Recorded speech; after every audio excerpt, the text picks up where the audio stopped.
observăm că fac o paranteză din nou pentru a puncta, pentru că îmi vin acum ideile acestui tablou cu 36 de cărți, 3 cu 6, 9. Observăm că tabloul este împărțit pe 9 coloane și 4 linii, da? Deci lucrăm oarecum în baza nouă.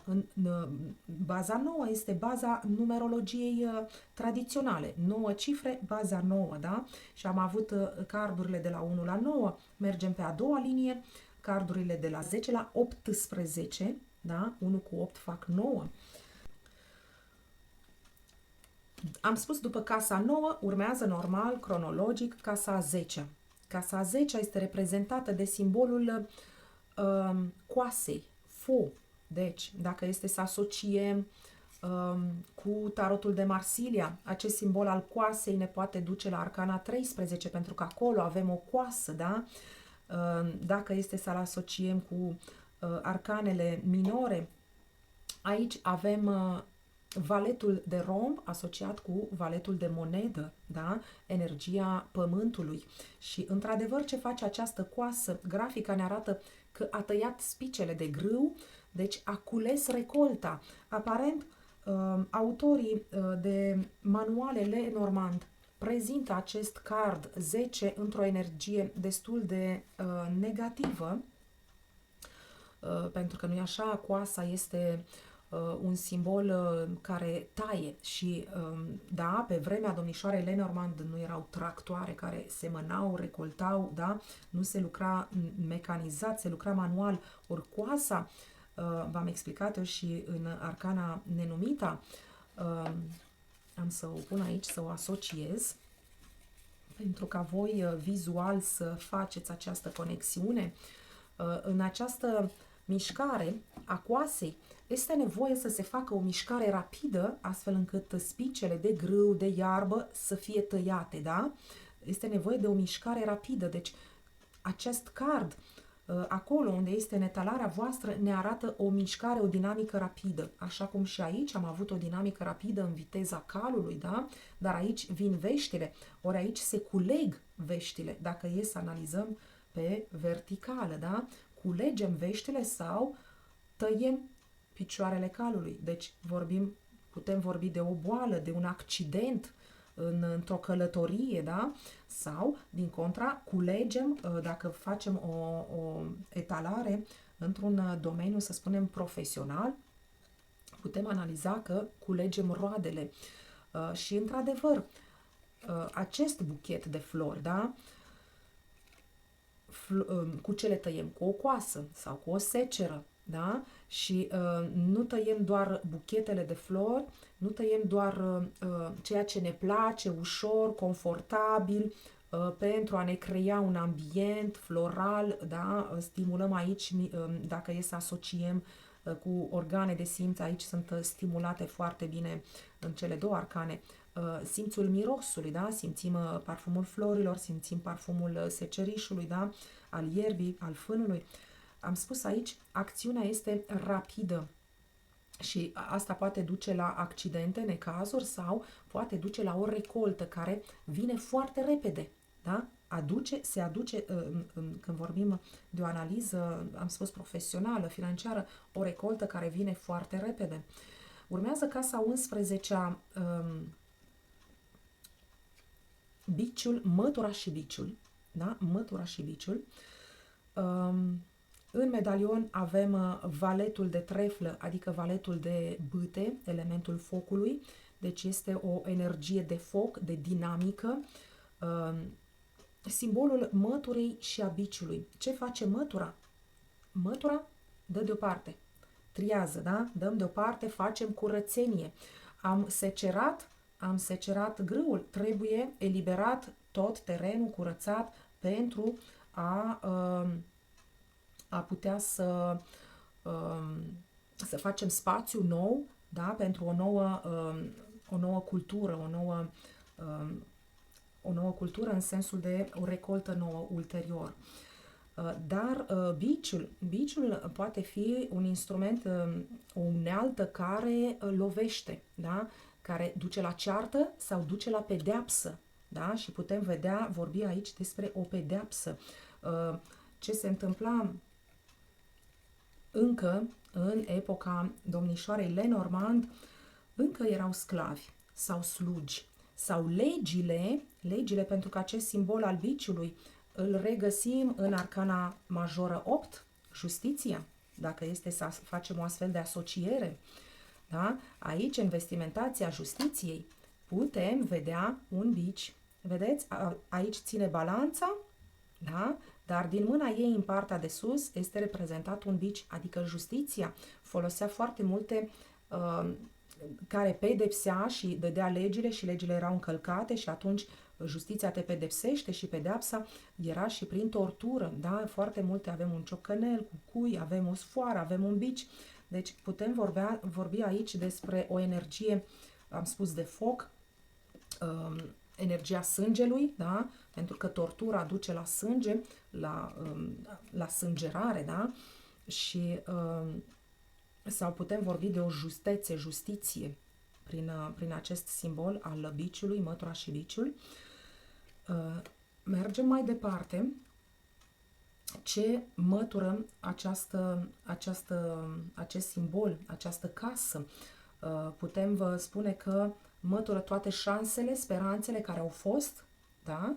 Sau se face curățenie, pentru că aici avem o grădină, în partea de jos se face curățenie în grădină, o grădină frumos amenajată, da, trebuie curățată, măturată, e nevoie acolo de o unealtă, de grădină, de mătură, pentru ca totul să fie frumos, ordonat, așezat. Când vom ajunge la acest card vom mai dezvolta. Mai departe, pe poziția 12, casa a 12, avem păsările. Ori în simbolistică, păsările vorbesc de, și nu avem orice păsări, de multe ori aici sunt reprezentați porumbeii sau rândunelele, da? Porumbeii sau rândunelele. Aici sunt rândunele, turturici, ele întotdeauna sunt reprezentate minim în doi, da? Adică putem vorbi de acea mediere între două persoane care trăiesc în cuplu, în dualitate.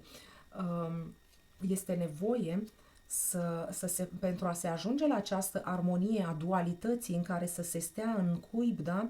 Este nevoie de o curățenie și o triere a tot trecutului. Da? A tot trecutului. Este nevoie de, avem aceste două instrumente pentru a reuși să trăiești în armonie, în pace, precum turturelele sau rândunelele în alte seturi de tarot. Păsările vorbesc la fel și despre foarte multă agitație, pentru că ele sunt ca o busolă. Uite că cei care călătoreau pe ape, pe corăbii, da?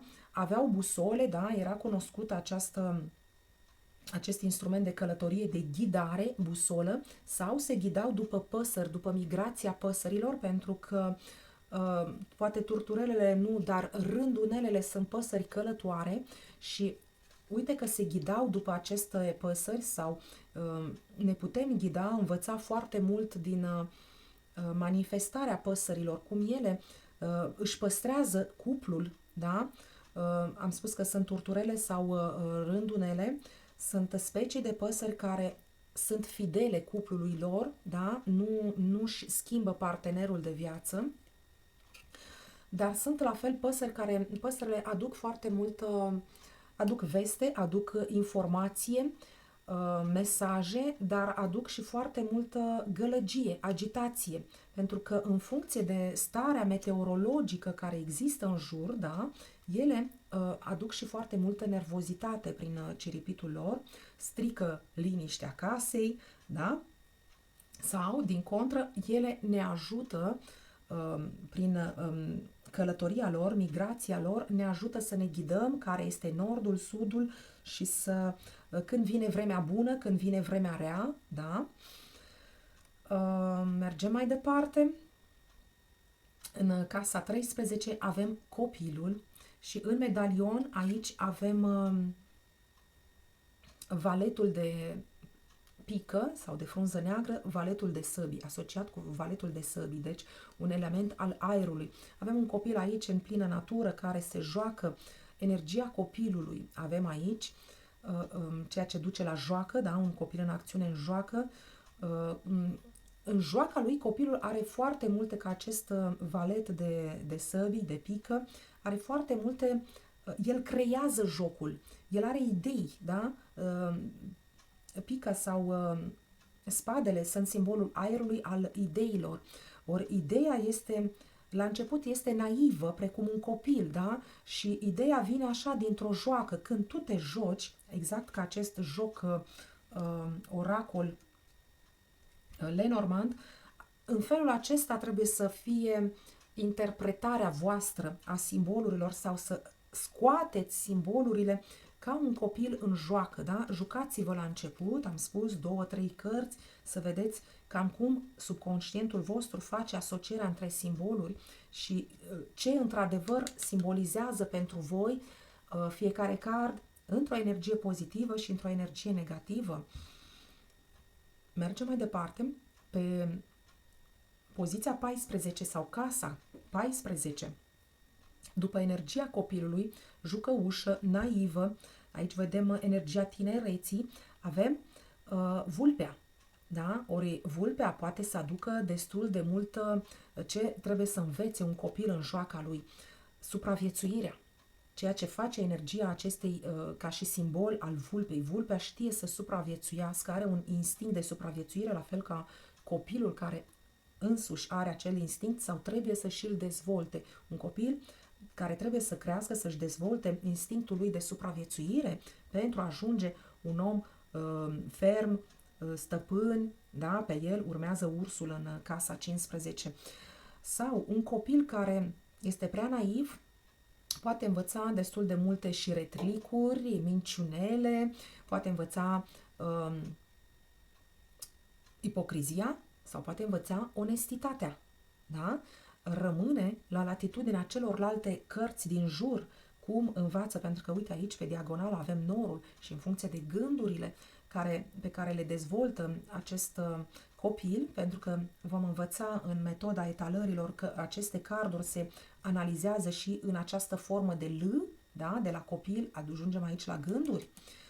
El se conectează cu casa lui în care se simte în siguranță, cu neamul, cu străbunii, arborele sau sănătatea, în funcție de sănătatea lui, da? Pentru că acest arbore ne vorbește foarte mult și de sănătatea noastră fizică, emoțională și mentală și de gândurile noastre, da? Uite, aici putem vorbi de o sănătate mentală, da? Am zis că se poate analiza în formă de L. Un copil care are foarte multe gânduri negre, el va învăța minciuna, ipocrizia și retenia. Sau un copil care are foarte multe gânduri albe, norul alb, va învăța onestitatea, instinctul de supraviețuire, da? Recunoștința și se va maturiza, trece mai departe în casa a 15-a, reprezentată prin acest simbol al ursului. Un animal la fel de pădure, da? Deci avem aici, observați copacii sau ca și mediul în natură în care, da? Am ieșit dintr-un mediu controlat, unde avem o grădină, casă, într-un mediu natural, spre animalitate. La fel este copilul, are acel instinct animalic în el care trebuie educat. Ori acest urs este un animal de talie mare în raport cu vulpea, da? El este un animal de talie mare, greoi, ceea ce poate duce la o creștere, să vorbim de o creștere spirituală, o creștere socială, foarte multă faimă, da? Vorbim adesea despre leu, regele junglei, dar în Europa, aici unde a fost dezvoltat acest tarot, oracol Lenormand, da, în Franța, nu avem junglă, nu avem lei, leii vin din Africa, Asia, avem ursul. Ursul este regele pădurii, animalul cel mai mare, da, ca și gabarit, ca și forță fizică, și vorbim aici de un urs care, am spus, aduce creștere. Avem stadiul acesta infantil, adolescentin, care trebuie să treacă prin mai multe stadii de creștere, da? aici instinctul de supraviețuire și creșterea spirituală, creșterea socială, faima, sau, din contra, cu cât ai crescut mai mult și ai evoluat, poți să atragi spre tine gelozia și invidia, da? Ce avem pe diagonal? Avem șarpele și din coace avem șoarecele, adică sunt energii care, cu cât tu crești mai mult, cu atât în jurul tău se dezvoltă gelozie și invidie și va trebui să știi să te protejezi. Și cum te protejezi? Având o sănătate bună, conectându-te la străbunii tăi și creând alianțe, simbolul inelului. Mergem mai departe. Această creștere spirituală, socială, emoțională, te duce automat către această casă, acest stadiu 16 steaua sau stelele, da? Numele este steaua, dar bineînțeles că vedem mult mai multe stele, deci este vorba de o creștere. Stelele le vedem noaptea pe cer, da? Ele sunt acolo tot timpul, dar noi le vedem noaptea. Ideea de noapte ne duce la subconștient. Am crescut atât de mare, spiritual, emoțional, social, financiar, pentru că m-am conectat profund la subconștientul meu, acest simbol al stelelor, sau ca să cresc mai departe, trebuie să învăț să mă conectez la acest simbol al stelelor, al cosmosului. Vorbim aici de legile Universului. Trebuie să știi să respecti legile Universului, da? Pentru că una din legile Universului este moarte și renaștere. La fel, altă lege a Universului este iubirea, da? Și bineînțeles că acest univers are foarte multe secrete. Avem aici simbolul cărții în diagonală și ne dă foarte multe gânduri și idei. Acest univers, cu cât îl pătrundem și îl descoperim, da? Descoperim din ce în ce mult mai multe idei. Mergem mai departe. Am spus că avem aspirații spirituale, avem proiecte noi, avem susținere, să spunem, din partea Universului să creiem, să realizăm lucrurile, dar conectarea la acest univers trebuie să se facă cu foarte multă emoție. În medalion avem iar simbolul inimilor, simbolul cupelor în tarotul de Marsilia, a apei, a emoțiilor. Casa a 17-a, barza. Acest simbol al barzei, da, în colectivul, în conștiința colectivă. Barza, la fel, vorbește de o pasăre migratoare care călătorește, da? Și, într-adevăr, cum am spus și aici, păsările ele se ghidează, știu să se ghideze după această informație astronomică, stele, poziția stelelor, da? Instinctiv, vorbim aici de o dezvoltare a unui instinct, vorbim de, am spus, ele sunt păsări călătoare, deci vorbim de o mutație, e vorba de o migrație sau o mutație dacă vorbim de nivel profesional, poate ne mutăm locul de muncă, financiar, e nevoie să schimbăm investițiile, proiectele într-un alt domeniu. Dacă vorbim de familie, la fel, sau de o relație se schimbă, vorbim de o schimbare, vorbim de barza în acest conștient colectiv, este acea pasăre care aduce bebelușul, da? Te-a adus barza. Deci putem vorbi aici de o naștere nouă, pentru că uite că în medalion avem această regină de inimă roșie, regină de cupe, adică emoțiile. Și acea emoție asociată cu steaua, da, dă o idee nouă, un proiect nou, o investiție nouă, o călătorie nouă, da, am spus o schimbare nouă, ceva nou care trebuie să se întâmple. Deci e multă dinamică, la fel în care asociată cu emoția trăită, la fel ca și prima arcană, cavalerul. Uite că este foarte frumos aici, avem 3 cărți succesive în care avem simbolul inimilor, al cupelor, al emoțiilor, al apei. Urmează casa 18, câinele. În medalion observăm 10 de inimă, 10 de cupe asociat cu tarotul de Marsilia, da? Avem foarte multă emoție aici. Observăm încă o dată o triadă de cupe, da? Inimi, una după alta, deci aici în această triadă stelele, barza, câinele, vorbim de foarte multă emoție prin aceste case.